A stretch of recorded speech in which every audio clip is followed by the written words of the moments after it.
Hi students, we're ready to start this paper bowl project. And here's an example that I have of a paper bowl that I made. This was made out of wrapping paper from the dollar store. I got two different kinds that I thought the colors kind of went. The patterns are super crazy together. You could pick as many different ones as you want. You could also use construction paper. You could use newspaper. That would create a cool effect. You could use maybe even old book pages. And so just pick some things that you think might go together or might create contrast. Remember, that's like difference. Like I could have done like a black and white paper and then maybe like something like a solid red. That would be cool. So think about your design and what you have, and you can use scrap paper you have laying around. You know, if you have newspaper laying around, or you have old wrapping paper that you haven't used, that hasn't used up, and that you're okay with using. Scrapbook paper would work too.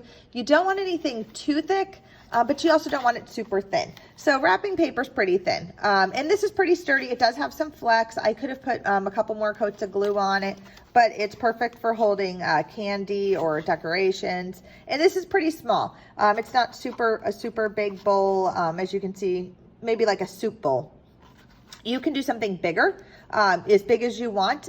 This was just the size that I picked because I was testing it out because I hadn't done this before. So something new for Miss Link too. So it's up to you, whatever size you want to do. I don't have a size requirement. I wouldn't go too much smaller than this, only because it'll be hard for you to work with it. Okay, and this is the bowl that I used. It's just a plastic bowl. I actually got it at the dollar store and I brought some to school, but you could use anything you have at the house. So anything you have at the house that's a bowl, could be plastic, could be ceramic, anything like that. And then what we're gonna do is we're gonna cover it with either press and seal, which is like something you seal food up with, or you can cover it with cling wrap, which are they're almost exactly the same product. This one just like you can press down, it's just a little bit different. So either one is fine, this or cling wrap. So I'm just gonna pull a sheet out.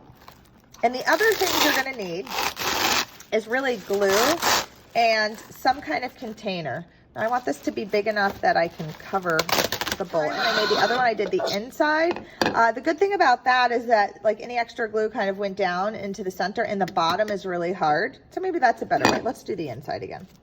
And so I have my piece of cling wrap here, or you have your press and seal, and you're going to press that down into the bowl. And you want to make it as smooth as you can.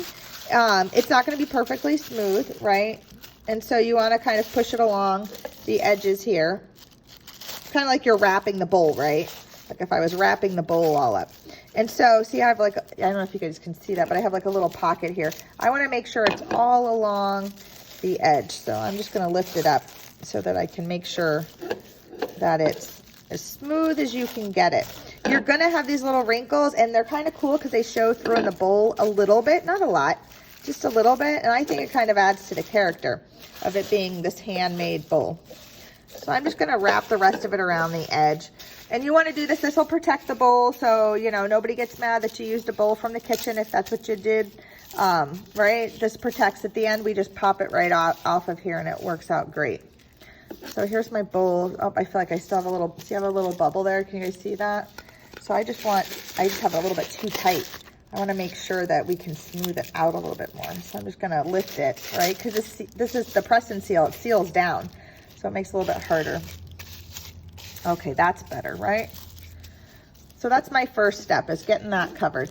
Now, depending on where you're at your house and where you're working, you might want to take a piece of wax paper or another piece of this press and seal, and you might want to put it down like on a cookie sheet or something so that you can move it around, or you could even do it on a book. Let's see, I could do it on this. I have a folder here, right? Just something that you're going to cover up, right, so that it doesn't get ruined. But you need to be able to move this bowl around, and some glue is going to drip off the bowl, right? Especially if you do it the opposite way. I did the inside, so most of mine's going to drip in. If you flipped it over and you want to do the outside edge instead, it's going to drip down, right? So just something you can cover, right? This is what I have handy. You guys could use anything. Just cover it so it doesn't get glue all over it, right? So that's our first step. Get prepped, right? We have this. Whatever you do, it's going to be like this for the next, 7 days probably, maybe 2 weeks, depending on how many coats you need. The other stuff you're going to need is just Elmer school glue, and you could use a sponge. If you don't have a sponge brush, you could use, and you can get these at the dollar store. All of the stuff you can get at the dollar store. If you don't have a brush, you can get like a sponge brush. You can just use a regular brush. I just happen to have a sponge brush, and it goes on a little faster. But if you don't have that, use a regular brush. It's really important that you rinse your brush every day after you're done putting a coat on. Otherwise, it's going to ruin your brush, okay? So that's our first set of materials.